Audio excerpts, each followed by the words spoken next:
1930 for Marie-Joseph Angélique and Phyllis Wheatley. So you were both gone by then, stretched into distances between who you really were and what you wore when your lungs went cold and you could not breathe, and the sound of your own eyes shutting invited the curved limits of night. How did this happen? One compelled by violence, the flame that took down a city, the other cursed with freedom and away with words. One confessing innocence over and over until tortured, the other abandoned by poetry in the arms of a man. Each of you went, a blaze in your eyes, extinguishing all life, purseless, with nothing to spend to end your suffering.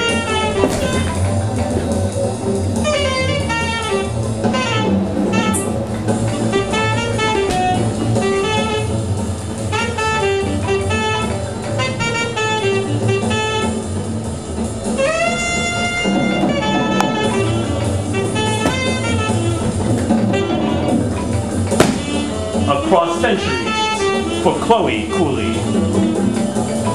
No ordinary walk to the river.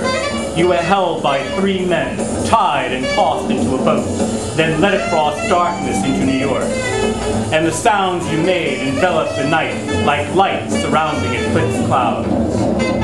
A woman pushing lines through your hue, you made others hear across centuries what was howled in the boat's bellies and deep inside the hard white crest of cold Atlantic waves. From the mouth of a free man who heard you, you caught another's ears, and he started to fill the official record with the swelling pain of language, rationality, and reason, and drinks before and after debate amongst men who owned several slaves.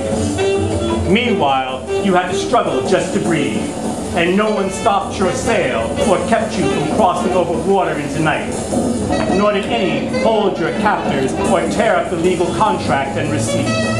You were gone, without instruction, save your own voice in the still night air and the story of dominion you challenged. Your body pressed into the bow of a boat, then thrown across borders to care for a house and field.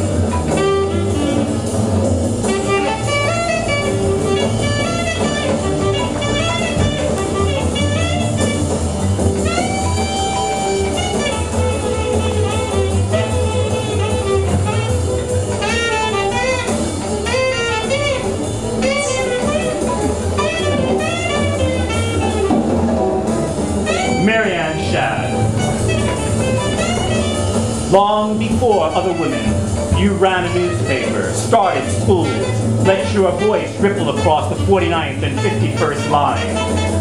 Neither home here or south of the border, staggered by brandings and whiplash, struck by bondsmen in shackles, had words with churches and abolitionists who wanted nothing more than separate spaces to house black bodies on their own.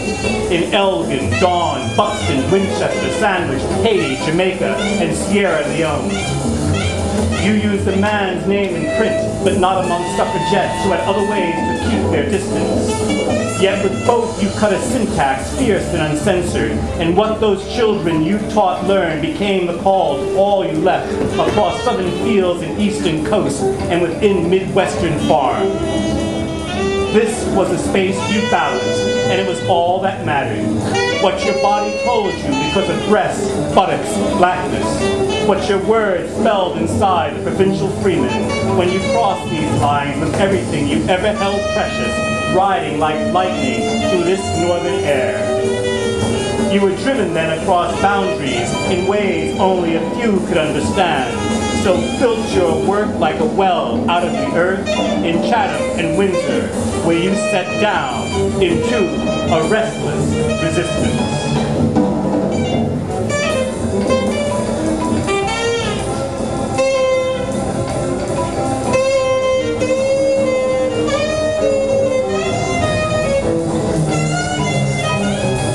Viola Desmond in Dallas. Those feet get tired. It happens early evening, just after you left your car. Dressed in a fine wool hat, pressed black coat, collar turned up in the evening dampness. You walked past the hotel to a local theater, paid full fare, went down the main floor searching for a good seat, till the police took you out for not paying a 1-cent tax. Your shoe falling in the aisle, it seemed to strike you like a cut stone, a torn curve in the memory when you were hauled onto the street, a sack of fur, and then spent your night behind bars, where neither you nor your words could be contained. So you were released into custody to serve beyond what they could make to a quick conviction. And this put you on call across courtrooms and headlines, each instance making you wish you could only just crawl away into some more silent humiliation.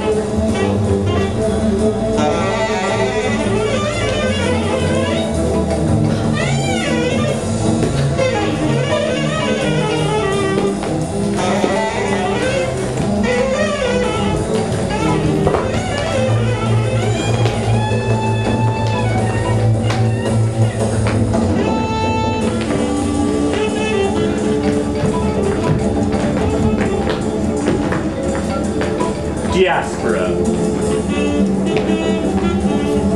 She spent her days in an office, thinking about a world full of drums, flutes, bonfires, autumn harvest when the villagers dressed their men in paint and bird feathers. The women wore robes hand-woven, embroidered with symbols of fertility, fat snakes and fish and horns of plenty, all aglow the bright threads of celebration, what became the substance of dance, the pearls of laughter, bodies coupling wet with sweat and palm oil, upon a patch of earth, a sacred place of offering, nearby the camp where the flesh of puberty each year was shorn, left to appease ancestors, the spirits of coming generations. She dreamed over a cup of coffee, in a room amidst others who were unable to hear the shriek of jungle birds, the cries of lovers beneath the palm fronds of dawn, or words festering like sores on her mouth, helping to build out of skulls and old bones a throne of anger, a burst of sudden laughter, or any other purposeful detour from weeping.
Miranda Liverpool, Olga Barlow.